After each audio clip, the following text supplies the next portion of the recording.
शव जलाया जाता है, इस्लाम और ईसाई धर्म में शव को दफनाया जाता है, लेकिन पारसी लोगों में शव को आसमान को सौंपते हुए टावर ऑफ साइलेंस के ऊपर रख दिया जाता है। रतन टाटा भी पारसी परिवार से आते हैं, लेकिन उनका अंतिम संस्कार पारसी रीति रिवाजों से नहीं होगा। आज तक की रिपोर्ट के मुताबिक रतन टाटा का अंतिम संस्कार वर्ली के इलेक्ट्रिक अग्निदह में होगा। भारत के जाने माने बिजनेसमैन, आप जानते हैं, रतन टाटा का मुंबई के ब्रीच कैंडी अस्पताल में 9 अक्टूबर को निधन हुआ। रतन टाटा कुछ दिनों से बीमार चल रहे थे। पूरा देश उनके निधन के बाद श्रद्धांजलि दे रहा है।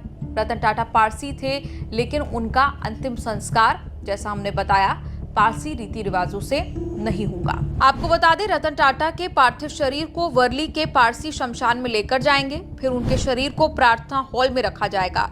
प्रार्थना हॉल में करीब 200 लोगों की मौजूदगी रह सकती है। 45 मिनट तक वहां प्रार्थना होगी। फिर प्रार्थना हॉल में पारसी रीति से गेह सारनू पढ़ा जाएगा। उसके बाद रतन टाटा के मुंह पर एक कपड़े का टुकड़ा रखकर अहना वेती का पहला पूरा अध्याय पढ़ा जाएगा। ये एक शांति प्रार्थना की प्रक्रिया है। प्रार्थना पूरी होने के बाद पार्थिव शरीर को इलेक्ट्रिक अग्निदाह में रखा जाएगा और अंतिम संस्कार की प्रक्रिया पूरी की जाएगी। आपको बता दें, पारसी समुदाय के अंतिम संस्कार का तरीका बेहद अलग होता है। कैसे होता है ये अंतिम संस्कार, आपको बता दें, साइरस मिस्त्री जो थे उनका भी अंतिम संस्कार पारसी समुदाय के अंतिम संस्कार के तौर तरीके से नहीं हुआ था। आप जानते हैं, जैसे मैंने शुरुआत में बताया, जिस तरह से हिंदुओं में शव को जलाया जाता है, वहीं इस्लाम और ईसाई धर्म में शव को दफनाया जाता है। लेकिन पारसी लोगों में शव को आसमान को सौंपते हुए टावर ऑफ साइलेंस के ऊपर रख दिया जाता है। अब आप कहेंगे, टावर ऑफ साइलेंस आखिर है क्या? टावर ऑफ साइलेंस को दखमा कहा जाता है। टावर ऑफ साइलेंस एक गोलाकार ढांचा होता है, जिसके ऊपर ले जाकर शव को सूरज की धूप में रख दिया जाता है।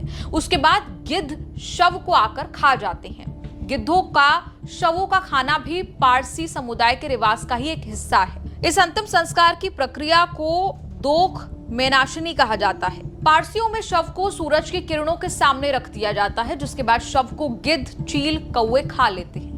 पारसी धर्म में किसी शव को जलाना या दफनाना प्रकृति को गंदा करने जैसा माना जाता है। पारसी धर्म के जो लोग होते हैं वो मृत शरीर को अशुद्ध मानते हैं। पारसी समाज में शव को खुले आसमान में छोड़ देने के पीछे एक कारण बताया जाता है। दरअसल पारसी समुदाय में माना जाता है कि मृत शरीर अशुद्ध होता है। पारसी लोग पर्यावरण प्रेमी होते हैं, इसलिए वो शरीर को नहीं जलाते हैं, क्योंकि इससे अग्नि तत्व अपवित्र हो जाता है।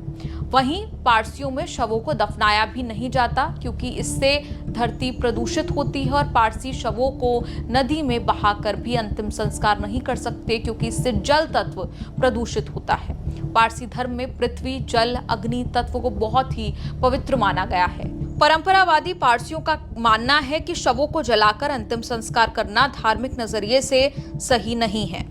आपको याद होगा, साइरस मिस्त्री जो थे उनका भी पारसी रीति रिवाज से अंतिम संस्कार नहीं हुआ था। रतन टाटा का जिस तरह से अंतिम संस्कार इलेक्ट्रॉनिक अग्निदाह के द्वारा किया जाएगा, ठीक वैसे ही टाटा सन्स के पूर्व चेयरमैन साइरस मिस्त्री को भी अंतिम संस्कार पारसी रीति रिवाज के द्वारा ना देकर इलेक्ट्रिक अग्निदाह में किया गया था।